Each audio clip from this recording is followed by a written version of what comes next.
Well, I think we covered all the topics, but let's specifically talk about the universities right now. Okay. University education के अंदर do you believe that universities are giving us something? मेरे ख्याल के अंदर universities जो हम पहले intermediate तक या फिर 12 साल की एजुकेशन के अंदर जो भी पढ़ते हैं उसका उल्टा करके दे देती है हमें। 12 साल तक Yes. मैंने इंटरमीडिएट के अंदर क्रैमिंग करना सीखी, क्वेश्चन याद किए, मार्क्स आ गए, कमाल हो गई, मैं एक अच्छी यूनिवर्सिटी में चला गया और बस ठीक है। अब यूनिवर्सिटी में आके मुझे लग रहा है कि ये क्या किया है मैंने पहले 12 साल, कुछ पढ़ा ही नहीं है। And that's the same fear. मैं ना आगे मतलब है कि आगे कहीं जॉब अगर मैंने की तो ये फियर जब मैं जो दोस्त जॉब कर रहे हैं उनके अंदर भी है। वो कह रहे हैं कि जो यूनिवर्सिटी ने सिखाया ना वो कुछ नहीं फायदा हुआ, वो आपको 1 या 2 महीना सिखाएंगे कि बेटा काम कैसे करना है या फिर। तो अब फियर हर एक जगह के ऊपर फियर है। और मतलब है कि मैं ये चाह रहा हूँ कि अगर आपको सॉरी बिल्ला, मैं आपका क्वेश्चन नहीं समझा। नहीं, अभी मैंने क्वेश्चन किया नहीं है। मैं चाह रहा था आपको आवाज नहीं नहीं, आपकी आवाज आवाज अटक, बिल्कुल मुझे आवाज अटकती थी इसलिए मैंने पूछा। ओके। अब ठीक है, अब ठीक है। हाँ ठीक है। सो मैं बात कर रहा था कि अगर आप कोई एडवाइस देना चाहें स्पेसिफिकली यूनिवर्सिटी की एजुकेशन सिस्टम को चेंज करने के लिए तो आप क्या देना चाहिए? Like one advice to HEC.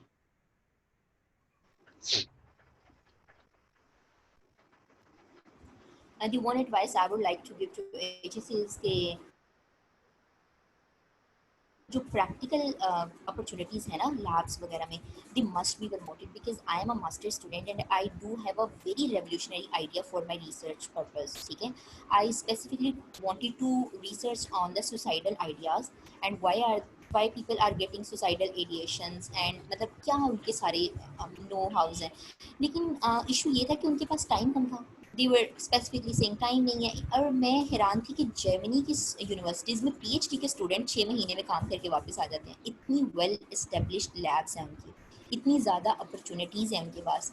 HEC को फंड्स देने चाहिए, उनको यूनिवर्सिटीज़ को फैसिलिटेट करना चाहिए, उनको देखना चाहिए कि हम कितनी यूनिवर्सिटीज़ में प्रैक्टिकल एप्लीकेशंस कितनी ज़्यादा हैं। हमारी जो मिनिस्ट्री ऑफ एजुकेशन में लोग बैठे हुए हैं, ये वो लोग हैं जो कभी यूनिवर्सिटीज़ में पता नहीं गए भी हैं कि नहीं। दे डोंट नो इवन कि भाई प्रैक्टिकल कैसे करते हैं, चीज़ें कैसे करते हैं। वीसी हमारा बैठा है भाई, वो ऑर्डर्स कर देते हैं, इतने टाइम में चीज़ ख़त्म कर दी जाए। तो वो बंदा कैसे डिसाइड कर सकता है चीज़ों को जिस बंदे ने उस चीज़ से कभी वो गुजरा ही नहीं है। ठीक है, तो the one advice I would like to give is that कि जब आपके स्टूडेंट्स जो हैं वो आप बैचलर्स में आते हैं तो उनको इंटर्न्स के तौर पे प्रिपेयर करें। When you are offering them the master's degree, उनकी वो बहुत ज़्यादा क्रैमिंग कर चुके होते हैं, उनकी थ्योरी पे फोकस ना करें। Try to focus on the practical, give them the authority that they may choose a topic for themselves. They could prepare a synopsis. Though कि ऐसा होता है लेकिन ऐसा नहीं होता, यूनिवर्सिटीज़ में नहीं होता। दे विल से कि ऐसा ही हम कह रहे हैं लेकिन नहीं होता। एक एक आर्टिकल को, एक एक रिसर्च आर्टिकल को तकरीबन 100 लोग कर चुके होते हैं घुमा फिरा के। ठीक है, सुपरवाइजर्स को। और हाँ, उन सबसे पहले मैं एचईसी को एक रिकमेंडेशन देना चाहूँगी कि उनको अपने सुपरवाइजर्स को इस चीज़ का स्ट्रिक्टली कैलकुलेशंस के साथ जायज़ा लेना चाहिए कि are they really communicating with their students जो उनके पास हैं, और क्या वो रिसर्च से पहले उनको सारी चीज़ें बता रहे हैं कि ये अप्स एंड डाउन्स भी आएंगे, आपने चीज़ों को ऐसे टैकल करना है, इतने टाइम पीरियड में आप अपने sample for example sample collection कर लें, इतने टाइम पे आप अपनी ये चीज़ कर लें। तो वो एक चीज़ होती है ना कि प्रॉपर स्टूडेंट को अवेयर करना, ताकि उसके वो जो काम ट्रायल्स और एरर्स में लगने हैं वो उसका टाइम पीरियड सेव हो जाएगा और उतने टाइम में वो अच्छी रिसर्च कर लेगा। और हमें अच्छे रिसर्चर्स की बहुत ज़रूरत है, बहुत ज़्यादा ज़रूरत है। हम लोग रिसर्च में बहुत पीछे हैं, हमारे पास वही फरसूदा ख्यालात हैं जिनको बार बार एक नई फॉर्म में दूसरे लोगों के सामने प्रेजेंट किया जाता है।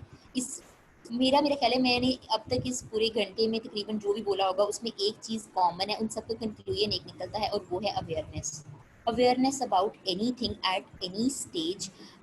एवरीवन शुड टेल अस कि यार ये रास्ता इधर जाता है, ये इसके नो हाउस है। उसके बाद हम उस पर चल सकते हैं, उसके बाद हमारे अपने एक्सपीरियंसेस होंगे, हम उसको मोल्ड करेंगे। एटलीस्ट हमें पता होगा कि इस पॉइंट पे हमें ये ठोकर लग सकती है और हमें इस चीज़ के लिए प्रिपेयर रहना है। तो मेरा ख्याल है कि टीचर्स को भी इस चीज़ को प्रमोट करना चाहिए। बहुत ही ज़्यादा कामचोर किस्म के उस्ताद-ए-किराम हैं, आई एम सॉरी टू से, जो जो पेन ही नहीं लेते यार, जो बताते ही नहीं है कि अगर हमारे पास नॉलेज है तो अगला बंदा जो है ना वो धक्के खा के ही सीखेगा तो ही कुछ अच्छा होगा। I think they need to change that mentality and they need to save the time of their students. That's my suggestion. I just want to okay give an example. Like मैं कंप्यूटर साइंस का student हूँ, मैंने 50% ऐसे FYP होते हैं final year project जो सभी management system के ऊपर हैं, like blood management system, inventory management system, warehouse management system. Like हमें मैनेजमेंट सिस्टम से बाहर भी दुनिया है भाई, उससे बाहर भी देखो। आर्टिफिशियल इंटेलिजेंस इतनी बड़ी दुनिया है, मशीन लर्निंग की दुनिया है, कंप्यूटर विजन की दुनिया है। कभी कभी तो मेरे जज्बात जो है कभी बाहर आ जाते हैं कि ये क्या हो रहा है, इसका हल क्या है, मुझे नजर नहीं आता। Sorry I interrupt. आप मैं इट्स ओके। मैं सजेशन ये देना चाहूँगा कि एचईसी को ना अब जो अपना अच्छा राबी ने जो बात की थी वो मास्टर्स रिसर्च बेस पे की थी। मैं अगर थोड़ा सा पीछे हूँ बैचलर्स लाइफ में, तो मैं ये सजेस्ट करना चाहूँगा कि एचईसी को ना जो हमारा इंडस्ट्रियल डिपार्टमेंट है उनके साथ कोलैब करना चाहिए। अब फॉर एग्जांपल एजुकेशन सिस्टम ये सारा यूनिवर्सिटी का और ये इंजीनियरिंग वगैरह शुरू हुई पाकिस्तान में, एग्जांपल ले रहा हूँ 1880s में हो गई, सॉरी 1980s में हो गई, ठीक है। और उस वक्त रिक्वायर्ड थे जी मैकेनिकल इंजीनियर्स रिक्वायर्ड थे या इलेक्ट्रिकल इंजीनियर्स रिक्वायर्ड थे, जो यूनिवर्सिटियों ने पढ़ा के भेजना शुरू कर दिया, सब कुछ हो गया। अब आहिस्ता आहिस्ता लोगों की वो डिमांड कम हो गई। अब आगे फर्दर फील्ड्स आ गई हैं कि आपने मैकेनिकल में आना, आपने आगे रोबोटिक्स में जाना है, अगर आपने आगे डिफरेंट मैन्युफैक्चरिंग की फील्ड में जाना है, अपने डिज़ाइनिंग की फील्ड में जाना है, same is the case of electric. उसके अंदर जो फर्दर फील्ड है, हम एक ही चीज़ को बार बार लोगों पढ़ा के निकाली जा रहे हैं यूनिवर्सिटी से, हम आगे जो फर्दर इंडस्ट्रियल रिक्वायरमेंट है हम वो पूरी नहीं कर रहे। वहाँ पे फिर वो बात आ जाती है, अगर किसी को डिज़ाइनर चाहिए, किसी को मैन्युफैक्चरर चाहिए, किसी को मैनेजर प्रोडक्शन मैनेजर चाहिए, इन केस में हमारे पास एक ही जनरल टर्म है, मैकेनिकल इंजीनियर जी आ रहा है। नो, हमें आगे इन चीज़ों में करना चाहिए कि यार ठीक है, जो रिक्वायरमेंट इंडस्ट्री की है हम उसको फुलफिल करें यूनिवर्सिटी वाले। उससे क्या फ़ायदा होगा, जैसे ही बच्चे जॉब पढ़ के निकलेंगे उनके पास जॉब होगी, मतलब जॉब के लिए लोग अब जैसा एक बैच निकल गया यूनिवर्सिटी इंडस्ट्रियल वाले ने कहा कि यार हमें ये वाले लोग चाहिए जो ये स्किल्स बेस्ड हों, ठीक है। तो यूनिवर्सिटी वाले क्योंकि अब अगर हम ओवरऑल देखें ना, मैं नहीं कह रहा कि ईयरली एजुकेशन चेंज होती रहे, मैं ये कह रहा हूँ कि अब आप ये देखो कि इसमें पाकिस्तान का फ़ायदा है। अब एक फील्ड है पाकिस्तान, वो फेल हो गई, ठीक है, उसके बाद उससे ऊपर वाली फील्ड आई, उसके ऊपर वाली फील्ड आई, उसके ऊपर वाली फील्ड आई, तो यूँ पाकिस्तान आहिस्ता आहिस्ता ग्रो करेगा। इसमें ये नहीं होगा कि हम क्या कर रहे हैं, हम बेस को ही बार बार निकाले जा रहे हैं, या मैकेनिकल इंजीनियर का एक फील्ड आ रही है तो एक ही फील्ड आ रही है, हम ऊपर नहीं जा रहे हैं। ऊपर जाएंगे तो हमारी रिक्वायरमेंट फिल होगी। हम ये करते हैं कि जॉब के लिए बाहर सर्च कर लिया, या फिर कोई भी अप्लाई करना हो या बाहर चले गए पढ़ने के लिए, क्योंकि बाहर फील्ड्स बहुत ज़्यादा हैं। क्यों ज़्यादा हैं? क्योंकि वो अपनी इंडस्ट्रियल डिमांड को मीट कर रहे हैं, वो उनको जो इंडस्ट्रियल डिमांड है वो उसको मीट कर रहे हैं, उनको जो रिक्वायरमेंट है वो वैसे बच्चे को पढ़ा रहे हैं, वो सिखा रहे हैं, वो रिसर्च कर रहे हैं। यहाँ पे बस ये है कि यार एक ही बस निकली जा रहा है कि हर किसी को, एक राबे ने बात की थी, भेड़ें चल रही हैं, बस वही हो रहा है और कुछ नहीं। बिल्कुल। अच्छा, अगर सजेशन की बात आए, पर्सनली मैं देना चाहूंगा, अगर कोई ना भी पूछे मैं I would like to give क्योंकि मुझे है कि कुछ ना कुछ तो शायद अच्छा हो। लाइक मैं सोचता हूँ कि मैंने अपने 3 साल के पीरियड के अंदर क्या सीखा। I am a computer science student, I am proud of it, ठीक है। मेरा पैशन है तो मैं कर रहा हूँ। मेरे ख्याल में एचईसी को फोकस करना का ये स्किल देखिए, मैं राबिया की बात को ना बिल्कुल आगे परसू करूंगा। स्किल बेस्ड लर्निंग जो है ना वो बहुत ही इंपॉर्टेंट है। आवाज फिर अब आ रही है सही आवाज है गैस? अब आई। हाँ, मैं चाहता हूँ कि स्किल्स बेस्ड ना, मैं राबिया ने जो बात की थी, skill based learning is really important. हमारे 4 साल के अंदर मेरे पर्सनल एक्सपीरियंस के पता क्या हुआ है, प्रोग्रामिंग भी सिखा दो बच्चे को, ये भी सिखा दो बच्चे की, ह्यूमैनिटीज भी सिखा दो बच्चे को, सब कुछ सिखा दो, और 4 साल के बाद बच्चा जब यूनिवर्सिटी से बाहर निकलेगा उसको कुछ भी नहीं पता होगा, और वो सारा दिन डिग्रियां लेके फिरता फिरेगा मुझे कहीं जॉब मिल जाए। पर्सनल बिल्कुल सजेशन मेरी ये है कि आई थिंक ये लम्स के अंदर सिस्टम है। पहले साल आपने बच्चे को हर चीज पढ़ाएं, आप इस्लामियात पढ़ाएं, आपके अपने ज़रूरी है, आप प्रोग्रामिंग के सब्जेक्ट या फिर मैथ के सब्जेक्ट पढ़ाएं। इसके बाद बच्चे को चॉइस दें कि बेटा ये आगे फील्ड है, आप किस फील्ड को परस्यू करना चाहते हैं। आप इस चले 1 साल काम में, इसे 2 साल कर लें।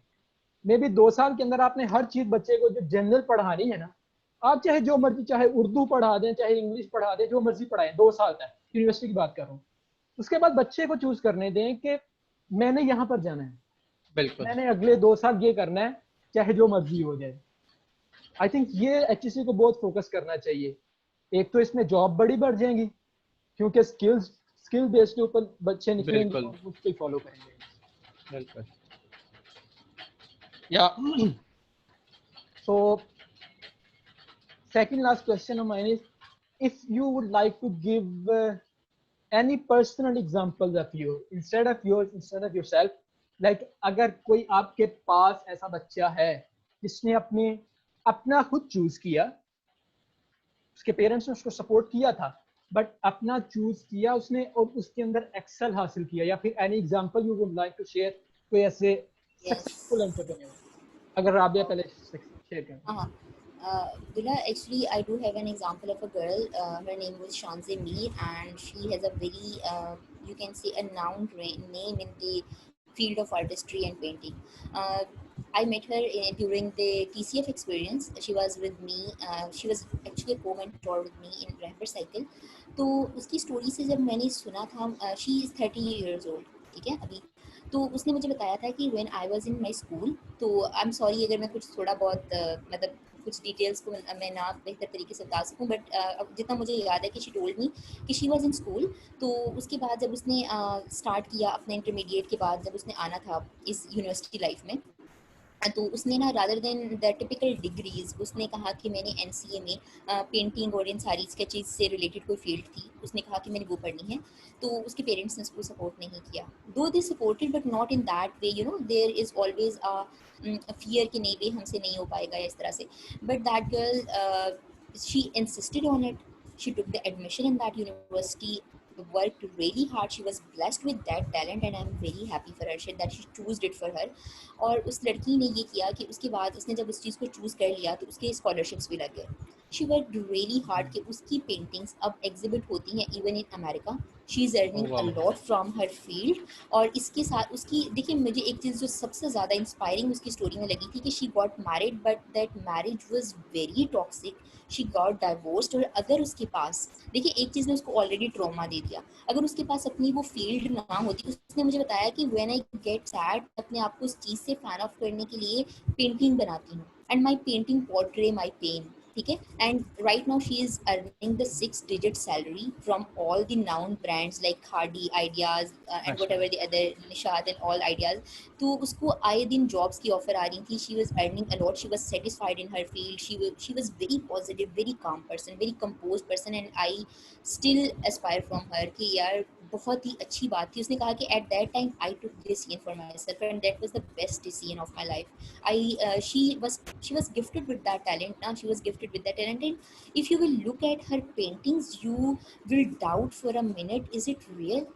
Like this beautiful, I will share with both of you later, लेकिन she is literally amazing person। तो मेरे पास तो उसकी एग्जांपल है जो मेरे माइंड में सबसे पहले आई थी। बिल्कुल बिल्कुल। अच्छा, अर्शद आप कुछ एग्जांपल देना चाहें अगर कोई?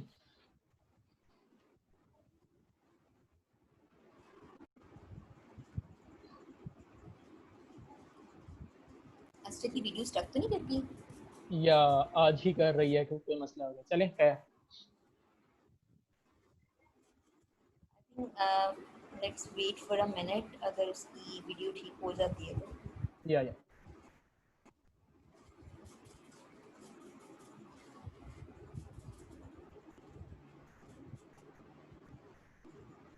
मतलब I think we should continue, अगर अस्टर दोबारा ज्वाइन करते हैं तो हम उनसे वही उनकी बात पूछते हैं। बिल्कुल बिल्कुल। So my last question always will be, any advice would you like to give to yourself when you were 15 years old, like you are feeling Any right now? advice? Asjad Abdullah है, sorry Abdullah Asjad has texted me कि उसकी कोई laptop की battery and हो गई है और light नहीं है, तो उसने कहा है कि I'm sorry अब मैं शायद ज्वाइन नहीं कर सकती। अच्छा चलें ठीक है, वो कर लेंगे। चलें आपसे ही पूछ लेते हैं। So the same question. Any advice would you like to give yourself when you are 15 years old? That you Abdullah, have you watched the movie The Pursuit of Happiness? yeah. उसमें एक लाइन है, maybe I wouldn't narrate it exactly but I think you have heard this dialogue, जिसमें वो अपने बेटे को कहता है क्रिस के if you have a dream go protect it and never let anyone tell you that you can't do it, not even me, period. कि मुझे ना एक चीज़ मैं जो अपने आप को बताना चाहूँगी वो ये थी कि अगर कोई ख्वाब है ना तो किसी को भी इजाज़त नहीं है कि वो आपको आकर ये बताए कि आपसे नहीं हो पाएगा। और अगर कोई आपको मना करता है ना कि आपसे ये चीज़ नहीं हो सकेगी, you do it twice, take the pictures and send to him और हर, तो मैं ये कहूँगी कि डरना नहीं है। जहाँ आप डर गए ना, जहाँ भी आप डर गए कि यार ये मेरी अपनी लिमिट्स ना आपकी वैल्यूज़ में होती हैं, आपके ख्वाबों को हासिल करने की कोई लिमिट्स नहीं होती। जहाँ पे आपने अपने लिए बाउंड्रीज डिफाइन कर ली और जहाँ पे आपने अपना कंफर्ट जोन बना लिया और जहाँ पे आपने लोगों को फॉलो किया, if you will follow the message कि जो हजूम जा रहा है तो एक दिन आप हजूम में गुम हो जाएंगे।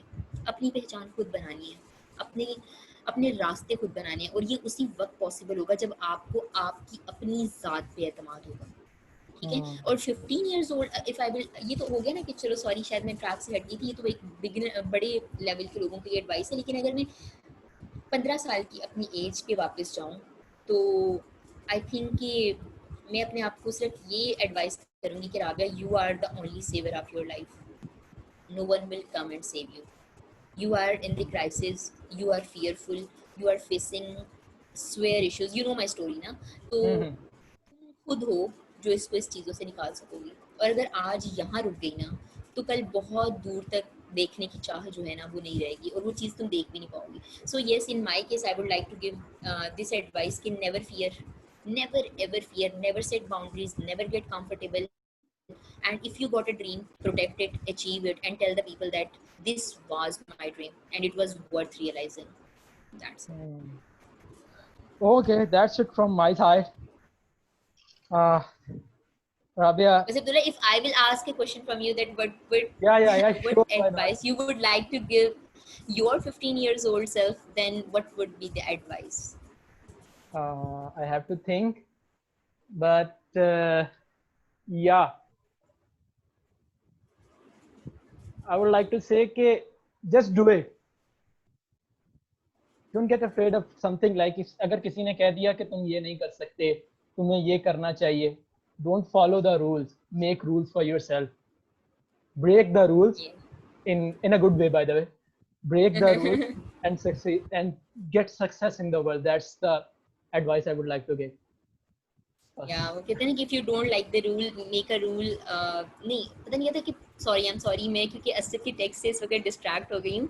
उसने आपके लिए कोई मैसेज भेजा है जिसमें उसने कहा है कि I would like to end this session with these lines.